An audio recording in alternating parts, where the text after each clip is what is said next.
92페이지에 중개계약 부분 들어갑니다. 자, 이제 오늘 마지막 시간이 중개계약 제도와 부동산 거래 정보망까지가 오늘 진도 나갈 부분이에요. 자, 중개계약. 자, 계약은 뭐와 뭐에서 성립한다? 계약.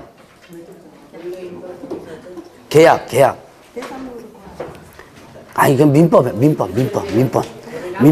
계약은 청약과 승낙. 갑자기 왜 중개사법만 자꾸. 자, 일단 기본적인 계약은 어떻게 해요? 청약과 승낙에 성립한다. 자, 기초 강의 때 제가 했던 것이 있는데요. 다시 한번 합니다. 자, 일단 A하고 그 다음에 B가 있고 개업공개사 갑이 있다. 자, 보죠. 이때 A는 뭐가 있고 매도인이고요. 그 다음 얘는 매수인이에요. 자, 그러면 이제 A는 갑에게 이 아파트를 하나 팔아달라고 부탁하는 거죠. 팔아줘. 부탁합니다. 그러면 이때 갑이 입장에서 보면 얘는 나한테 부탁하는 거죠. 부탁하는 다른 말로 얘기하면 청약이라고도 하고요. 조금 이제 그걸 달리 좀 약간 한다면 뭐라면 의뢰라고 해요. 그래서 얘는 뭐를요? 매도를 많은 사람, 의뢰한 사람입니다. 매도 의뢰인 이렇게 표현합니다. 자, 그러면 얘는요. 사달라고 나한테 부탁하는 거죠. 이거 뭐가 된다? 매수를 의뢰하는 거죠. 이거는 매수를 의뢰한다. 의뢰인 이렇게 표현해요.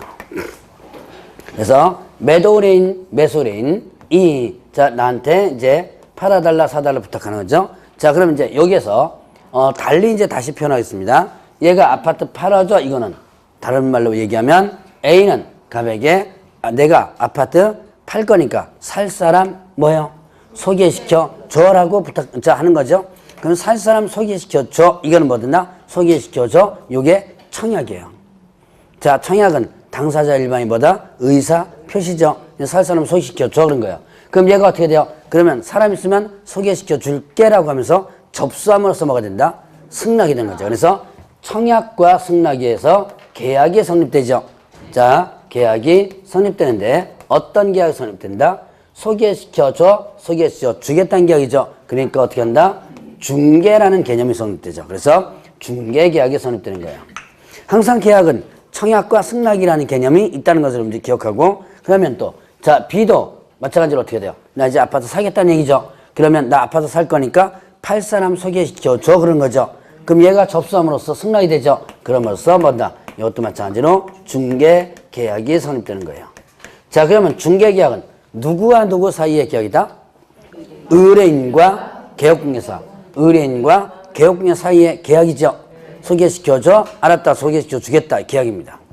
그럼 양쪽 갑은 A와 B로부터 모두 중개계약을 체결했습니다. 그리고 갑이 A와 B를 소개시켜 주죠. 자, 그러면 A는 1억에 팔겠다라고 한 거죠. 1억에 팔겠다 뭐예요? 청약이죠. 그럼 이거 1억에 사겠다 뭐예요? 승낙이죠. 청약과 승낙에서 계약이 성립되는데 이때는 무슨 계약이에요?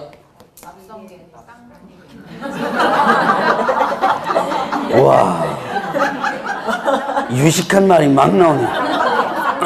저는 그 정도 유식하지가 않아가지고. 자, 낙성계약이고 뭐 쌍무계약이죠? 맞아요. 이거는 낙성계약, 쌍무계약이에요. 자, 여기 그냥 요거 종류만 갖다 붙이는 거예요. 팔겠다, 사겠다는 계약이죠? 그럼 뭐가 된다? 이건 매매계약이죠. 그래서 저는 이렇게 별로 유식하지가 않은 것만 합니다. 자, 그러면 이때 보죠. 이거를 임대와 그 다음에 임차로 본다면 어떻게 돼요? 이때는 계약이 임대차 계약이 돼요. 자, 이거는 임대차 계약이 되는 거예요. 자, 그러면 보죠. 이제 청약과 승낙이라는 개념에다가 앞에 종류만 갖다 붙이면 계약의 종류가 성립되는 거예요. 자, 그러면 이제 보죠. 여기에 매매와 임대차, 이거는 소위 말하면 뭐 하는 거예요? 매매했다, 임대차했다. 이거는 뭐 했다 그래요? 흔히 다른 말로 얘기하면 거래를 했다 그러죠. 자, 그래서 매매계약과 임대차 계약을 통칭해서 표현하면 무슨 계약이라고 표현한다? 거래계약이라고 표현합니다. 자, 이 그림을 그린 이유는 바로 이제 마지막 판되니까 이제 모가지가 또 이제 완전히 가기 시작하네. 자, 이 그림을 그린 이유는 말은 뭐다? 거래계약과 중개계약 이 두 가지를 구분하기 위해서 여러분들이 거래계약과 중개계약을 반드시 구분해 줘야 돼요. 거래계약은 거래하는 당사자 사이의 계약이죠. 중개계약은 의뢰인과 개업 공인중개사 사이의 계약이죠. 자, 이 두 가지. 자, 이거를 헷갈리면 끝까지 나중에 헷갈립니다. 거래계약할 때 쓰는 계약서를 뭐라 그래요? 거래계약서라고 그러죠. 중개사법 쉬워요. 예, 그렇게 민법처럼 이렇게 유식하지 않아도 됩니다. 자, 그럼 중개계약할 때 쓰는 계약서를? 그렇죠. 중개계약서를 하죠. 앞으로 거래계약서와 중개계약서를 많이 언급할 텐데 거래계약서는 언제 써먹는 거고 중개계약서는 언제 써먹는 거다 라는 것을 여러분들이 일단 알아두셔야 돼요. 자, 이거면 중개계약에 대한 기본 개념, 거래계약과 중개계약의 기본 개념 설명드렸고, 그러면 이제 중개계약 종류는, 자, 여러분들 교재 보면 일반 중개계약과 일반 중개계약과 그 다음에 또 뭐다 전속 중개계약 이렇게 일단 구분해보죠. 자, 일반 중개계약과 전속 중개계약 이 두 가지만 일단 구분하겠습니다. 자, 일반 중개계약은 일반적인 중개계약으로서 여러분들이 가장 많이 행하는 중개계약이에요. 의뢰인이 여러 개업공개사에게 경쟁적으로 의뢰해서 그 중에서 거래가 성사되는 개업공개사에게만 뭘 주는 거? 보수를 지불하는 거. 이것이 일반 중개계약이에요. 자, 여러분들이 보통 두 군데, 세 군데 이렇게 많이 내놓죠? 자, 일단 A는 자, 갑에게, 그 다음에 을에게, 그리고 병에게 여러 개업공개 내는 거예요. 그럼 자, B도 어떻게 돼요? B도 갑 사무실 찾아가고 을 사무실 찾아가고 병 사무실 찾아가죠. 여러 군데 놓죠. 그러면 A는 누구와 중개계약 체결한 거예요? A는 갑, 을, 병과 중개계약을 체결했죠. 자, 그러면 B는요, 누구와 중개계약을 체결했어요? 마찬가지로 갑, 을, 병과 계약을 체결한 거죠. 자, 그러면 이때 사무실에서 이제 갑 사무실에서 오라고 해서 가봤더만 A와 B입니다. 근데 여기서 협상이 잘 안 이루어져요. 그래서 깨졌습니다. 근데 다음날 을 사무실에서 옵니다. 연락이 와요. 그래서 가봤더만 A와 B. 여러분들 이렇게 해서 여러 군데서 같은 의뢰인을 만나는 경우가 있을 거야, 아마. 그러면 이렇게 됐을 때 을 사무실에서는 어떻게 한다? 자, 주로 뭐가 안 맞지 않아요? 가격이 가장 문제죠. 그래서 여기 가격 때문에 흥정이 잘 안 되는데 얘의 능력이 아주 흥정을 잘하는 사람이에요. 바로 이 사람이 장사를 잘하는 사람입니다. 이 능력을 길러줘야 돼요. 여러분들도 자, 공인중개사 자격증은 부동산 중개업을 하기 위한 전제 조건에 불과하다 그랬죠? 자격증 땄다고 해서 떼돈 버는 거 아닙니다. 그거는 전제 조건에 불과하고 여러분들이 얼마나 장사를 잘 하느냐가 문제죠. 바로 얘입니다. 얘가 장사를 되게 잘해요. 여러분들 나중에 이제 부동산 하시다 보면 내 사무실을 거쳐서 간 사람이 다른 사무실에서 만약에 계약을 체결했다는 소리만 나오면 열받습니다. 나한테 분명히 거쳐갔는데 나한테는 계약 체결 안 하고 저쪽에 가서 계약 체결하거든요. 열받아요. 그럼 열받지 말고 여러분들의 능력을 탓해야 돼요. 그래서 자, 얘가 아주 흥정을 잘합니다. 그래서 얘가 흥정을 잘 시켜가지고 A와 B가 을 사무실에서 계약을 체결합니다. 그러면 이때 어떻게 된다? 이때 자, 중개보수는 누구한테만 주면 되는 거예요? 예, 얘한테만 주면 되죠. 갑에게 줄 필요가 없죠. 자, 바로 이게 일반 중개계약 형태죠. 자, 그러면 이제 또 전속 중개계약은 자, 이거는 조금 이제 의미가 틀리죠. 자, 의뢰인이 특정한 개업공개사를 통해서 그 개업공개사에게만 뭐 하는 거, 의뢰하는 거. 자, A는 갑에게 나는 너한테만 의뢰하겠다라는 약속하는 거예요. 그 약속해서 계약 체결하는 걸 모른다? 전속 중개계약이래요. 자, 이 전속 중개계약이 이해가 안 되면 중개자를 빼라 그랬어요. 그러면 여러분들이 아주 많이 듣던 계약의 이름이 나옵니다. 소위 말하는 뭐예요? 전속계약. 어디서 나오는 거?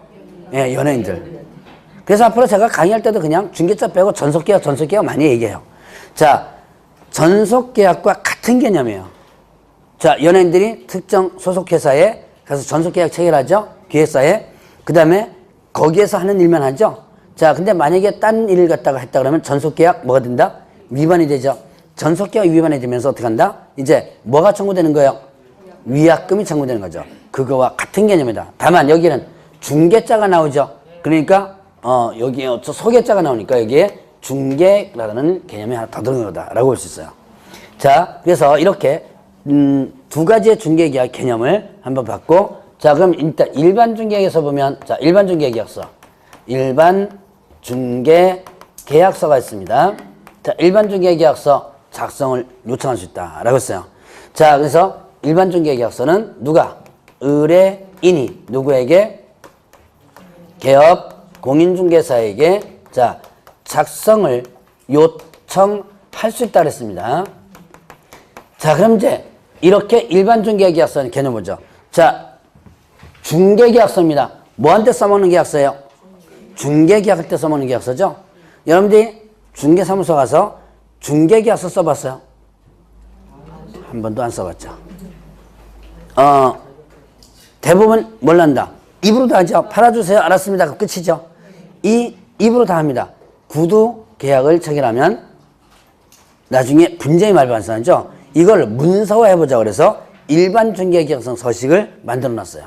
여러분들 교재 보면 일반 중개계약서 잠깐 구경을 하면 자 95페이지에 나오죠. 네, 일반 중개계약서 이 서식을 만들어 놨습니다.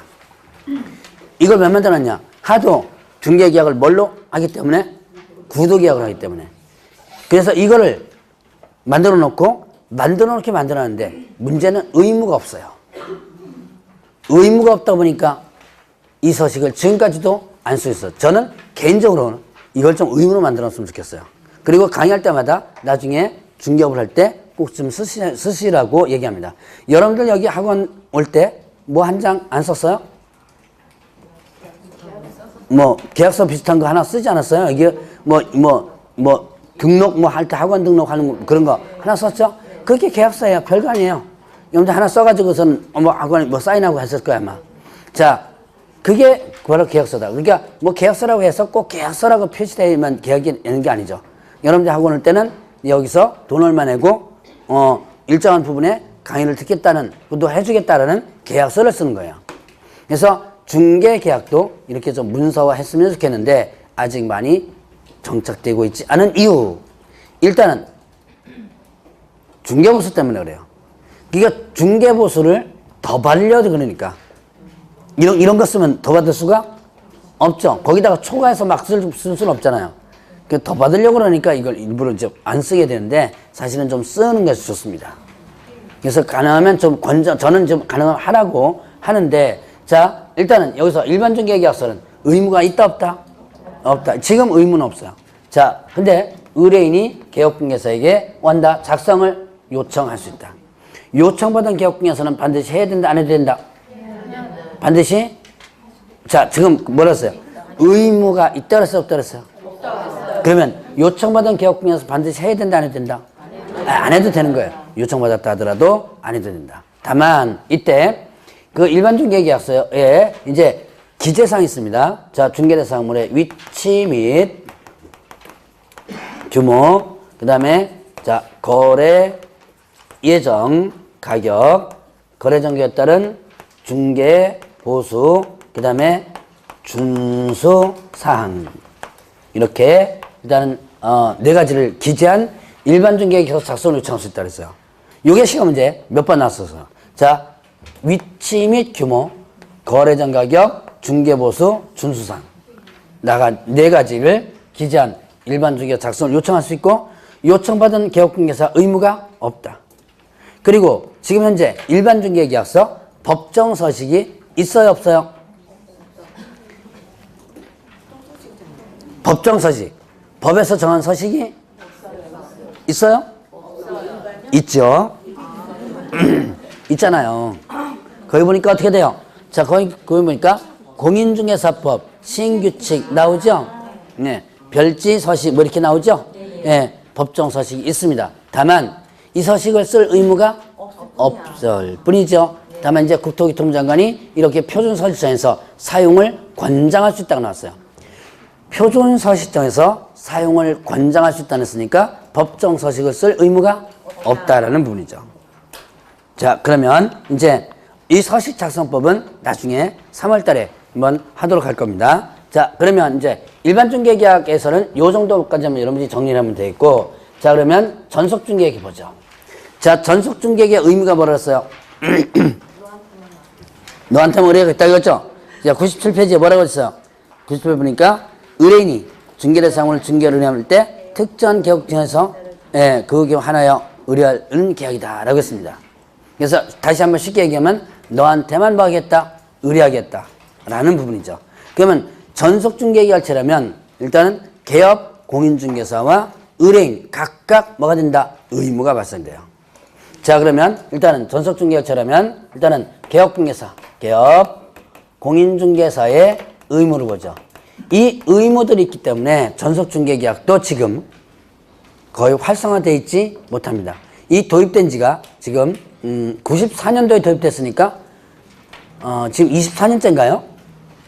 근데 아직도 정착되고 있잖아요. 근데 왜 그러냐? 서로 각각 의무가 있기 때문에 그래요.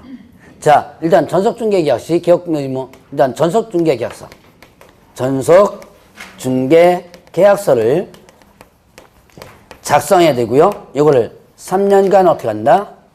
보관을 해줘야 돼요. 자, 전속중개계약서를 작성한다. 그 다음에 또 이거를 3년간 보존한다.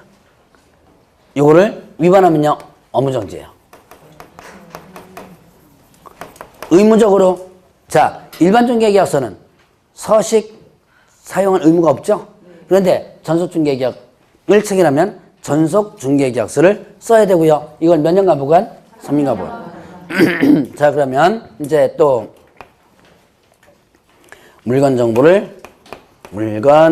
정보를 공개합니다. 며칠에 공개하냐면 7일 이내. 어디다 공개하냐면 정보망 또는 일간신문. 자, 물건 정보를 공개하는데 날짜 기억해놨는데 7일 이내 부동산 거래 정보망이 있어요. 조금 있다가 요거 끝나고 정보망 부분 간단하게 구분을 할 겁니다.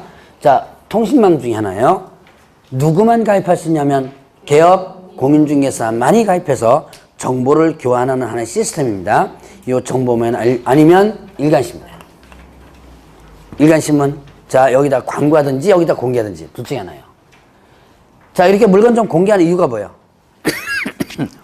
물건 좀 공개하는 이유는 나는 너에게만 뭐 하겠다? 의뢰하겠다. 약속한 거죠. 근데 이걸 서랍속에 박아놓고 오는 손님 기다리고 있다면 거래가 안 되겠죠? 그래서 거래를 빨리 성사시키기 위해서 이렇게 일단은 공개하는 거예요. 그 다음에 또 이제 의뢰인이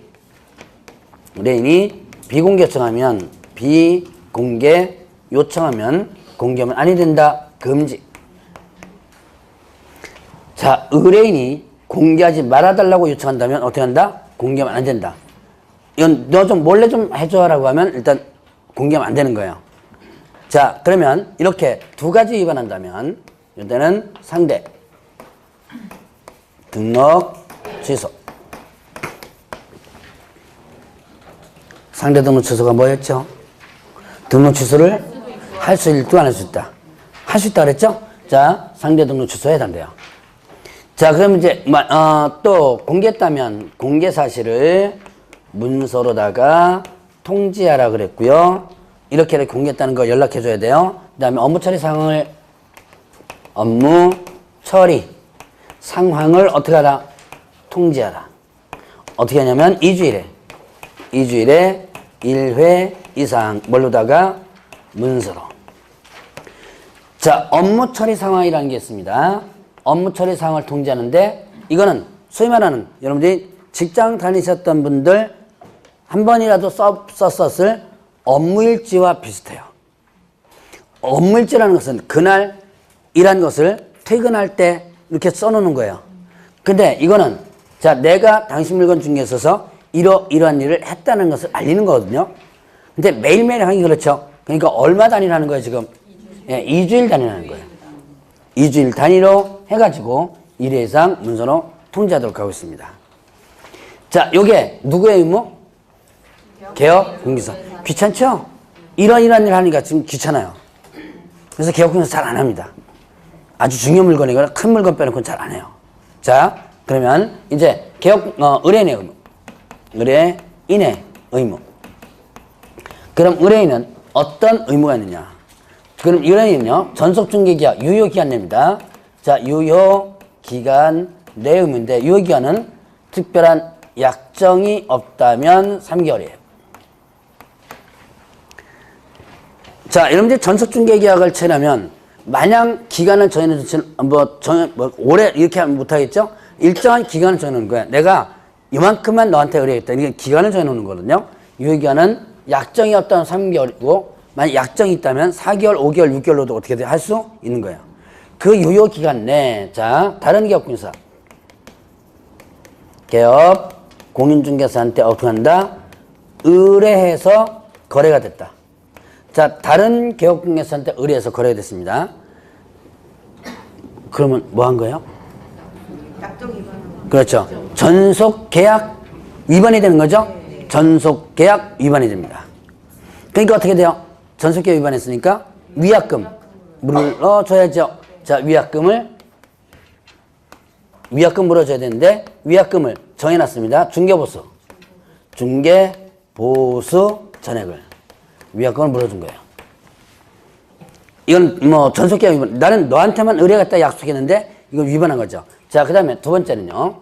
자, 그 유효기간 내 개업 공인중개사가 소개한 의뢰인이 있습니다. 근데 얘가 자, 개업 공인중개사 뭐하고 배제하고 어떻게 한다? 직접 거래했어요. 보죠. 여기에 A하고 B가 있고, 자, 이 갑이 소개를 시켜줍니다. 자, 일반 중개의 형태에서 다시 보겠습니다. 여러분들이 아마 많이, 경험하게 될 앞으로. 여기서 이런 행위를 한번 하셨던 분도 있을 거야, 아마. 갑이 A와 B를 소개시켜줍니다. 그러면 중개사무소에서는 싫다고 해놓고 나가죠. 그러고 나서 자, A가 B를 부르죠. 커피 한 잔 마시자고 부릅니다. 어디 가요? 예, 다방에 가죠. 다방에 가가지고 요즘 다방 있어요. 백다방도 있잖아요. 백다방 누가 하는 거예요? 예, 뭐 다방 있어요. 커피숍 해야지 마세요. 고급스럽고. 다방은 천박한 건 아닙니다. 백다방도 있어요. 자, 다방에 가서 그럼 커피만 마시나요? 뭐예요? 얘네들끼리 뭐 한다? 네, 계약을 체결하죠. 앞으로 이런 경험 많이 할 거예요. 자, 그럼 이게 일반 중개 형태입니다. 일반 중개 형태에서 이거 중개보수 받을 수 있다 없다? 중개보수 받을 수 있습니다. 있어요. 왜 그러냐? 자, 아까 제가 일반 중개 형태에서 다른 개업공개사한테 가서 거래했다면 얘가 AB가 갑이 아닌 다른 개업공개사 사무실에 가서 계약 처리했다면 얘는 받을 수 없죠. 얘는 받을 수 없는 거예요. 그런데 지금 얘네가 뭐 한 거예요, 지금? 자기네들끼리 한 거죠? 자, 이건 받을 수 있어요. 왜냐? A와 B가 만난 게 누구 때문에? 네, 원인 행위가 있죠? 그래서 전액을 받거나 일부 그 중개를 한 대가를 일부 받을 수 있어요. 이건 판례에서 나온 겁니다. 그러면 얘가 이렇게 합니다. 그럼 달라 그러면 줘요? 안 줘요. 그럼 어떻게 받아요? 소송해야겠네요. 네, 일단 머리끄댕이 잡고 달라고 한다 해야죠. 자, 달라 그러면 안 줍니다. 그러면 결국 소송을 하는데 여러분들이 이때 많이 포기해요. 돈 몇 푼 되는 것 같지도 않고 뭐 이렇게 하냐, 그래서 잘 먹고 잘 살아라 그래서 욕하고 그냥 많은데 여러분들이 나중에 개업공개가 되면 이거 꼭 받아내세요. 뭐 해가지고? 소송해가지고. 왜 그러냐? 얘네들은 여기서만 그러는 게 아니에요. 또 다른 물건 가면 다른 데 가서 또 그래요. 습관 재미 붙이잖아요. 그러니까 매물을 어디서 받아가지고 중개사를 받아가지고 지네들끼리 제거합니다. 의외로 이런 사람이 많아요. 이런 사람들. 그래서 끝까지 받아내야 돼요. 제가 아는 개혁공개사는 이거 50만 원 갖고 소송 제기했어요. 수원지방법원에서 소송 들어갔는데요. 50만 원, 그 사람 50만 원 없어도 살아요. 그래도 했어요. 받아냈어요. 50만 원 판결만 나는데 안 줘요. 그러니까 집 있죠? 집에 감유 들어가. 50만 원 때문에. 그렇게 해야지만 이 사람이 벌어서 고칠 수 있습니다. 그래서 어쨌든 자 일반 중개계약서도 된다. 어쨌든 받을 수 있다. 그런데 전속중개계약은 어떻게 되는 거예요? 지금 이렇게 아예 문구로 만들어 놓은 거죠. 그러면 어떻게 된다? 이거 중개보수 전액을 위약금으로 지불해 줘야지만 됩니다. 이걸로. 자, 그럼 이제 여기까지는 일단 전속계약을 위반한 거예요. 그러면 이제 보죠. 세 번째는 자 자기 스스로 발견한 상대방과 상대방과 거래한 경우. 자, 스스로 발견한 상대방과 거래했습니다. 자, 내 집 판다 그러니까 옆집에서 쫓아가가지고 그 내가 사겠다 이런 거죠? 네, 이거예요. 이거는 자 전속계약 위반일까요, 아닐까요? 아니다. 이건 전속계약 위반이 아니다. 자, 전속계약이란 내가 너한테만 의뢰를 하겠다는 계약이에요. 그러니까 이거는 뭐 다른 데 의뢰한 것도 아니죠? 그래서 이건 전속계약 위반이 아니다. 그럼 전속계약 위반이 아니니까 뭘 받을 수 없어요? 위약금을 받을 수 없죠. 보수전액을. 그럼 결국 손해죠. 개업공개사가. 그러니까 이때 이제 일정 부분에 뭐를요? 비용을 받을 수 있다는 거예요. 그 비용이 자 중개보수 얼마 범위 내에서 50% 범위 내에서 그 비용을 지불한다. 자, 보수 50% 범위 내요. 자, 일단 옛날에 시험 문제 나온 거 요즘 안 나옵니다. 너무 쉬워서. 자, 정상적으로 거래가 되면 중개보수 100만 원을 받기로 했습니다. 그런데 자, 스스로 발견한 상대방 거래했습니다. 자, 일단은 100만 원 받을 수 없죠? 그러니까 비용을 한번 계산해 본 거예요. 비용 받을 수 있으니까 70만 원 나왔다. 얼마 받을 수 있다? 70만 원 자, 70만 원 나왔어요. 비용. 중개보수. 그가 받을 중개보수 50% 범위 내에서 비용을 받는 거죠? 이게 비용이 70만 원 나왔습니다. 얼마 받을 수 있다? 이거 제가 시험 문제 좀 내라 그래야 되겠다. 이거 아주 쉬워가지고 요즘 안 나온다 그랬는데. 보수 50%면, 자, 이게 뭐야? 중개보수 정상적으로 받아진 거죠? 여기 얼마? 50% 범위 내에서 받는 거죠? 그럼 총 비용 70만 원 나왔으면 50만 원 받을 수 있는 거죠. 자, 그럼 30만 원 나왔어요. 얼마 받을 수 있는 거예요? 이건 위로 올라가는 건 아니죠? 비용 받는 거죠? 그러니까 30만 원 다 받을 수 있는 거죠. 예전에 한 2번 시험 문제 나왔던 거예요, 이게. 자, 그래서 이제 개업공개사 의무와 그 다음에 의뢰인의 의무 이렇게 구분하면 전속중개계약을 일단 구분을 합니다. 자, 이제 오늘의 마지막 뭐냐면 부동산 거래정보망.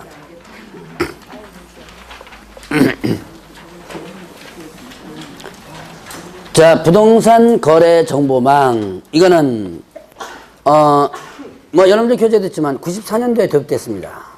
그래서 지금 정보망은 그나마 그래도 조금 활성화되어 있는 건데요.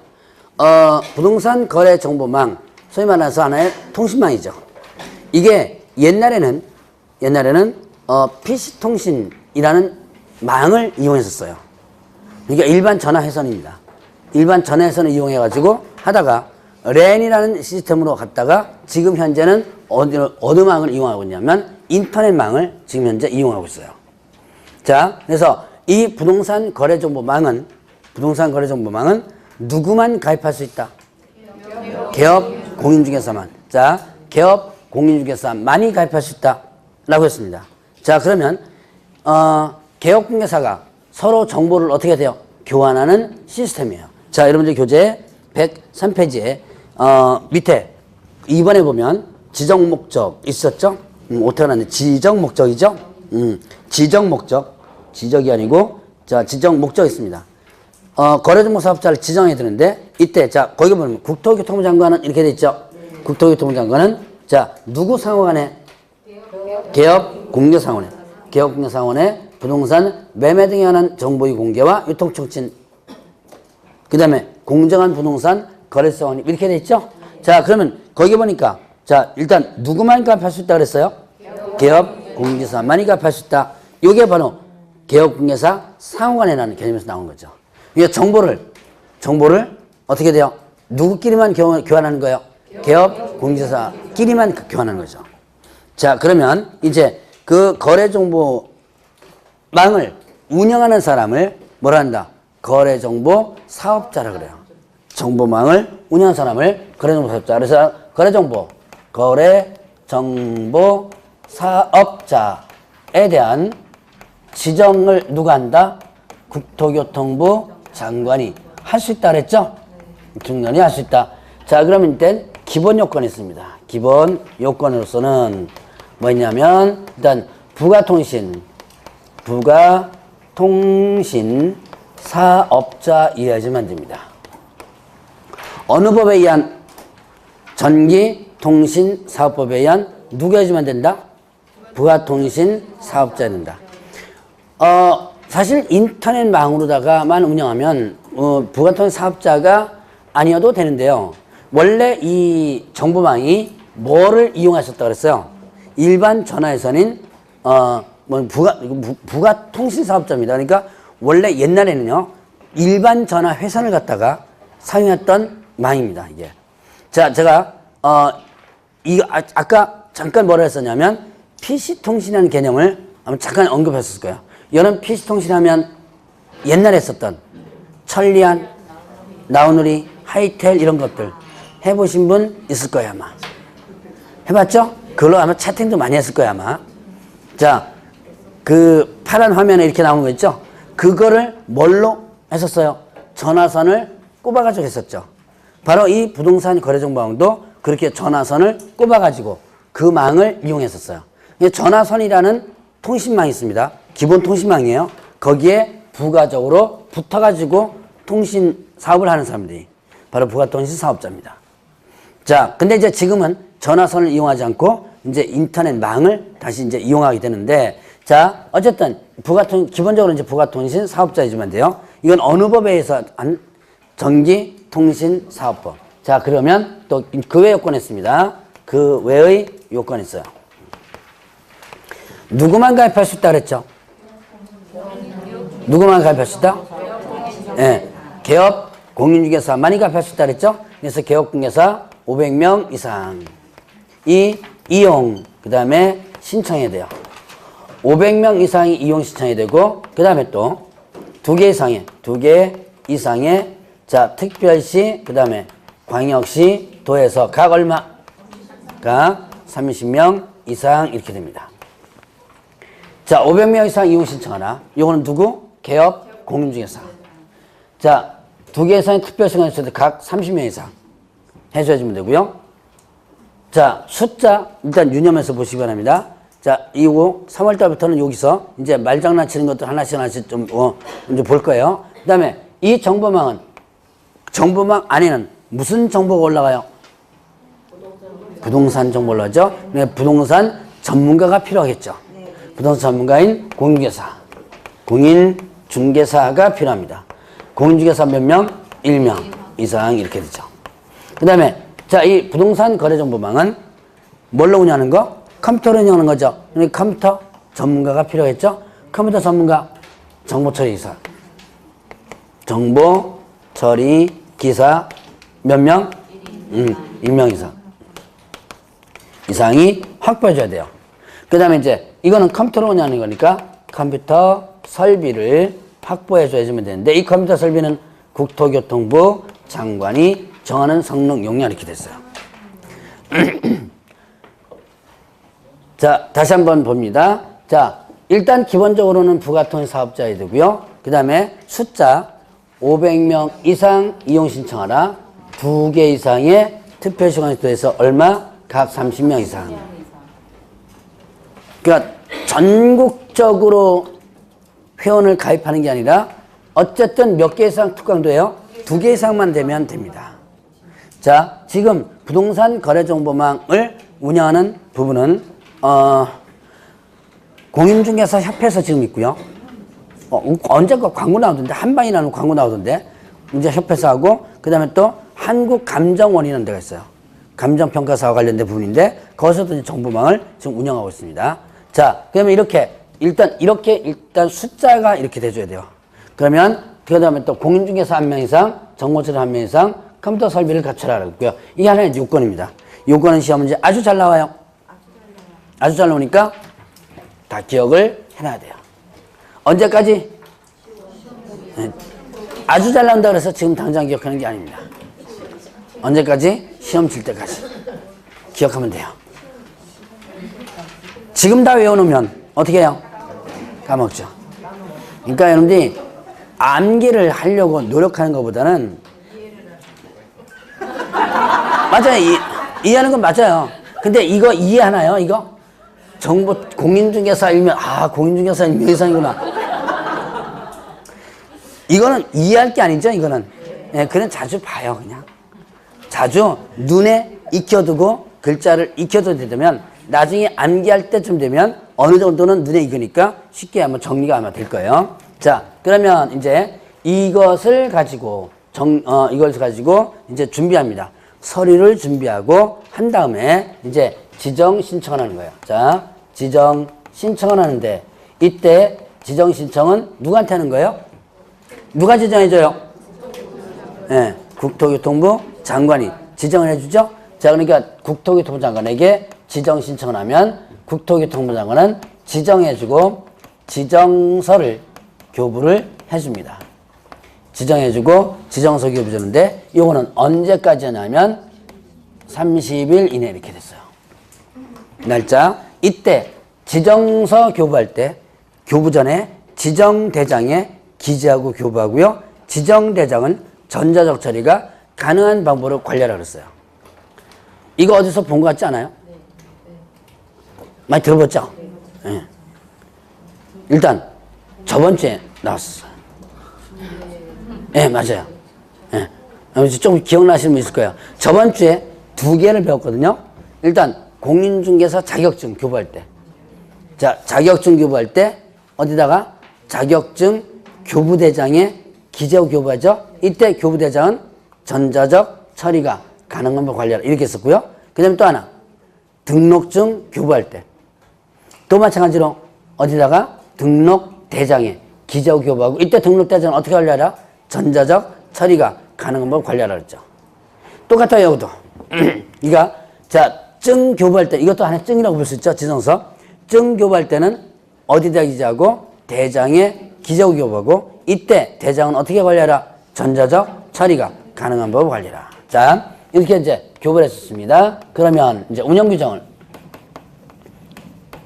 뭐 해가지고 제정하여 누구의 승인?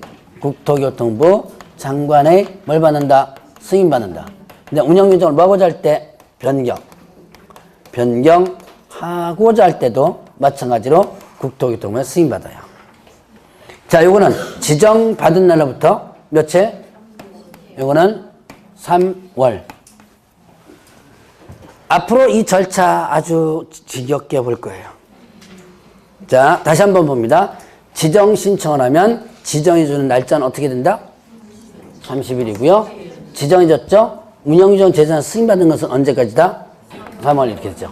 이때 운영규정 내용에 위반해서 운영합니다. 자, 운영규정 내용에 승인받은 대로 운영하지 않았다 그러면 이때는 지정이 취소될 수 있고요. 그 다음에 500만 원 이하의 과태료 돼요. 자, 운영규정 위반되면 어떻게 한다? 지정이 취소될 수 있다. 그 다음에 또 500만 원 과태료. 자, 눈에 자꾸 익혀주세요. 지금 당장 외우라고 소리는 안 합니다. 자, 일단은 이렇게 해서 절차를 한번 봤고요. 자, 그럼 이제 의무를 한번 보죠. 자, 거래정보사업자. 거래정보사업자의 의무가 있습니다. 자, 거래정보사업자는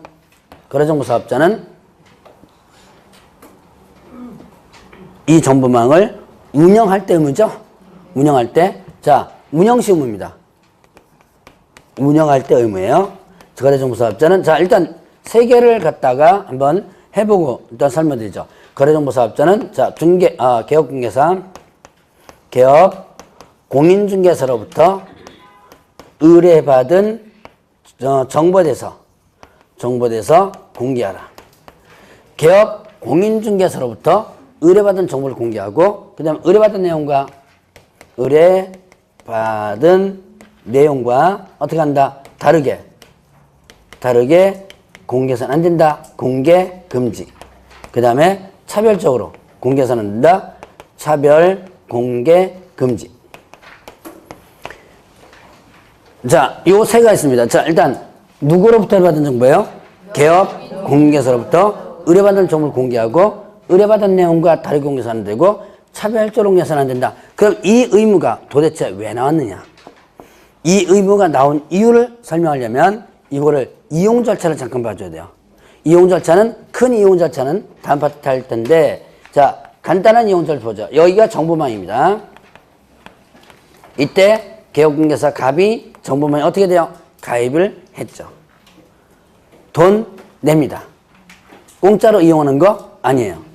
가입비 들어가고요. 이용료 들어가요. 자, 그러면 이때 여기에 A라는 의뢰인이 갑에게 뭐 하는 거예요? 물건을 의뢰하죠. 그럼 빨리 거래를 하기 위해서 갑은 정보망에 물건을 올리는 거예요. 그런데 여기서 조심할 거.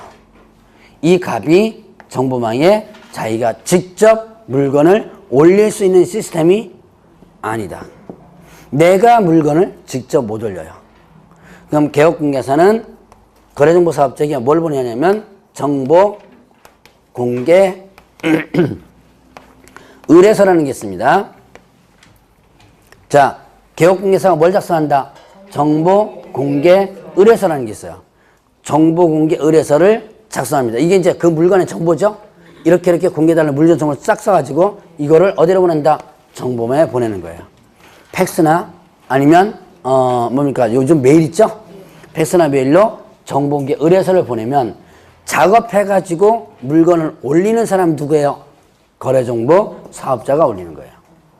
자, 이제 다시 한번 지금 부동산 거래정보망은 내가 정보에 접속해서 물건을 직접 올리거나 내리는 시스템이 아니다. 정보공개 의뢰서를 보내주면 누가 정보를 올린다? 거래정보 사업자가 올린다. 그러면 이 시스템을 여러분들이 이해를 하셨다면 다시 이쪽으로 옵니다. 자, 일단 거래정보 사업자는 누구로부터 의뢰받는 정보공개한다? 개업 공개서로부터. 이렇게 정보공개 의뢰서를 받은 것만 자체적으로 물건 수집해서 올리면 안 된다는 얘기예요. 자, 그 다음에 의뢰받은 내용과 다르게 공개해서는 안 된다. 그럼 어떻게 돼요? 정보공개 의뢰서가 있죠? 거기 있는 거 그대로 공개를. 여기 거를 만약 바꾸거나 함부로 개업공개 허락 없이 바꾸거나 그러면 안 된다는 얘기예요. 이게 바로 의뢰받은 내용과 다르게 공개해서는 안 된다. 그 다음에 또 차별적으로 공개해서는 안 된다. 자, 오늘 정보공개 의뢰서가 2장이 들어왔습니다. 개업공개서 2명 이제 들어온 거죠? 근데 개업공개서 1명 것은 오늘 당장 공개해주고 그 하나는 또 한 일주일 뒤에 공개해주고 이게 이제 차별 공개가 되는 거죠. 자, 이 의무를 이해하려면 이 이용 절차를 조금 알아주면 됩니다. 그것만 이해하면 이 이용 절차가 어떻게, 이 의무가 왜 나왔는지를 이해할 거예요. 자, 그러면 요거 위반하면 거래정보사업자는 지정이 취소될 수 있어요. 그 다음에 형벌 1년 이하 징역 또는 1천원 벌금. 지정이 취소될 수 있고 1년 이하 징역 또는 1천원 벌금이고 그 다음에 이제 개업공개사 개업 공인중개사의 의무가 있습니다. 자, 개업공개사 의무는 자, 물건 정보를 거짓으로 공개하면 안 된다. 공개 금지. 그 다음에 거래가 완성되면 거래 완성 사실을 지체 없이 뭐하라? 거래정보사업자에게 통보해줘야 돼요. 자, 개업공개사 의무. 이것도 뭐 여러분 이제 이 절차만 이해했다면 이게 이해될 거예요. 자, 물건 정보를 뭐 하면 안 된다? 거짓 공개. 자, 정보공개 의뢰서를 보내주죠? 근데 거기다가 불리한 정보들 다 빼버리고 하면 안 되겠죠? 그 다음에 또 하나, 거래가 완성되면. 자, 거래 완성이라는 개념을, 2가지를 같이 보죠. 중개 완성, 그 다음에 거래 완성. 중개 완성, 무슨 뜻이에요? 중개가 하기로 완성한다. 완성하면 끝난 거죠? 끝난 거. 완성이 끝난 거죠. 중개가 일단 중개 완성의 개념을 물어보는 거예요. 중개 완성이란 중개가 끝난 거죠. 그럼 중개가 끝난 시점 언제? 그래서 계약서 작성 시점. 거래 성립 이렇게 표현하고요. 계약 체결 표현되죠. 그러니까 거래 성립 혹은 계약 체결. 즉 소개시켜준 입장에서 소개가 끝난 거예요. 계약서 쓰면 계약 체결되면. 자, 거래 완성이란 그렇죠. 거래가 끝난 거죠. 거래가 끝난 거니까 잔금 지불 시점이에요. 두 가지 의미가 틀리죠. 그냥 각각 다릅니다. 이거 이제 앞으로 특히 중개 완성은 앞으로 계속 쓸 거예요. 중개 완성이란 거래가 성립되었다라는 부분 하면 되고요. 자, 근데 거래 완성은 거래가 끝난 거죠. 잔금 지불입니다. 거래 완성되면 지체 없이 거래 완성 사실을 누구한테 통보해 줘야 돼요? 거래 정보 사업자에게 통보해 줘야죠. 거래 정보 사업자 통보합니다. 자, 왜 거래 정보 사업자에게 통보하죠? 내려야죠. 맞아요. 내려야죠. 자, 만약에 이 개업공개사가 내가 물건을 올리고 내리고 할 수 있는 시스템이라면 이 의무가 안 나와요. 아니면 아예 지체 없이 삭제하라면 이런 의무가 나오겠죠. 근데 이게 지금 내가 올리고 내릴 수 있는 시스템이 아니죠. 그러니까 어떻게 된다? 여기서는 일단 거래가 끝났다는 것을 알려줘야지만 되죠. 그러면 거기 가서 내리죠. 자, 그러면 개업공개사는 어떻게 된다? 이걸 의무를 위반하면 이때는 업무정지. 이렇게 됩니다. 자, 요까지가 이제 부동산 거래 정보망 부분인데, 오늘은 일단 여기까지 하고요. 다음 주에는 뭘 할 거냐면, 개업공개사의 기본윤리 있죠? 예, 거기서부터 나가도록 합니다. 1차 과목 공부 열심히 하셔야 돼요. 자, 다음 주에 뵙도록 하겠습니다.